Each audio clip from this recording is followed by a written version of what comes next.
where play never stops. Well, for about 17 minutes it does. It can occasionally stop. We had Sunny Mum, our view from the sight screen, our weekly segment by popular demand, already scheduled to be back with us tonight after play. And Great timing. And then one of the most miraculous sight screen episodes we've ever seen in world cricket occurred. We've had dogs running on the field before, we've had all sorts of nonsense, but never have we seen a sight screen delay like it, Sunny. 17 minutes in total. Just talk us through, like, how does your... Was it only 17 minutes? Because I've got to tell you, it was sweating bullets for me. Just talk about, so when it actually happens, when you see the mistakes occurred and they can't move the sight screen over... Well, the scary thing is, without trying to be pushing it off onto anyone else, my job's to put the content on. I don't push it. I don't move the screen. The screens work fine. They just need to be behind the bowler's arm. There's a slight snafu there when they can't move it. So everyone's sort of, I mean, you guys are obviously international because I'm getting phone calls from Hong Kong going, sort the screen out, mate, it's your fault, what are you doing? And I'm sitting up there thinking, short of getting the Prindiville stand to create some sort of rolling mall, there's not much I can do about this right now, okay? And everyone's telling me, don't worry, mate, it's Perth. 3 hours, 3 decades behind, these things happen, you know, WA, wait a while.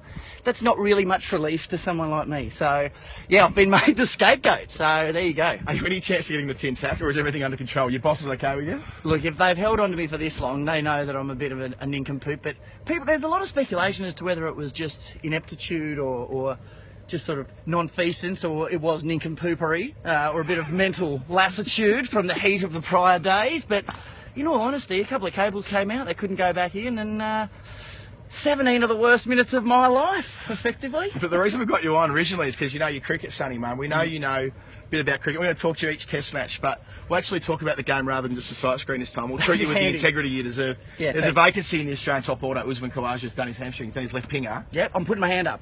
You're available? Is that what you're going to ask? No, I wasn't okay, all right. Sorry. Under 14s from Edinburgh Cricket Club, maybe. The mighty under 14Cs, no substitute for runs on the board this Friday, boys. But back to you.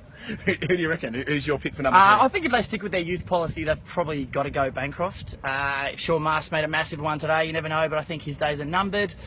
I know you're going to be, your number one fan is Maxwell and vice versa, so I'm sure you'll push for him, but I think, yeah, Bancroft in at 3. I feel for Uzi. I mean, that injury is very bad timing because he's in great nick. What about Smith for 3 though? Mate, he averaged 70, made 3 tons batting there.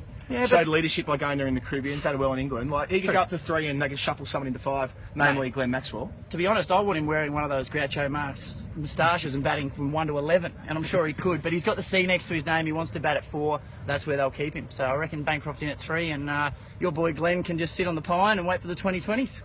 Ross Taylor today made 235 not out in the biggest innings ever played in Trans-Tasman cricket, yet we're talking about the sight screen, so yeah, that's right. It's a diversionary tactic, but he was magnificent. Do you reckon we're going to get a result? 2 days to go here, I'd be nearly at parity.